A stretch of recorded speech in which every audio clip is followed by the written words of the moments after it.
Hi, I am Julie Hirschberg, the owner of Re+active Physical Therapy and Wellness, and today I wanted to go through an algorithm that our team has put together. Specifically, Brittany came on a lot of input on this, that is helping us tease out and treat the different causes of low back pain, and especially when they're interconnected with postural problems like Camptocormia and PISA syndrome in Parkinson's.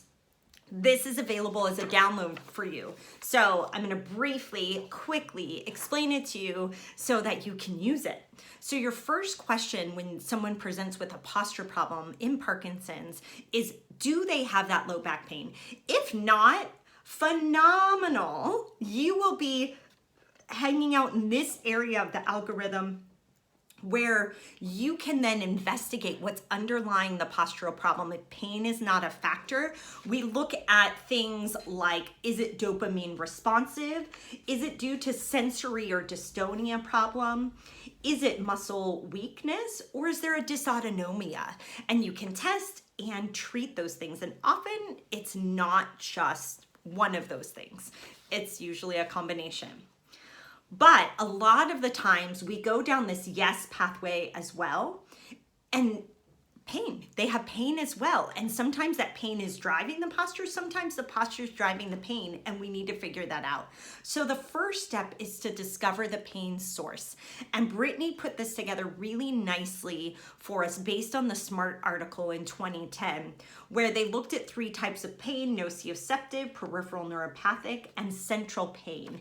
And then we list some things where you can assess for those different sources and treat them. And a 4th category, this is not part of the SMART article, but very specific to Parkinson's, is some pain is Parkinson's specific pain, and it is driven by the actual pathology and responds to dopamine replacement therapy. So that's another really important piece that you want to screen for, is to see if it's dopamine responsive. So determine the source of pain, and then determine the posture pain connection, which might be causing which, and especially when that posture might be leading to pain, or the pain might be causing a shift or movement to avoid pain. Both can happen, and both are important to treat. So we need to tease that out.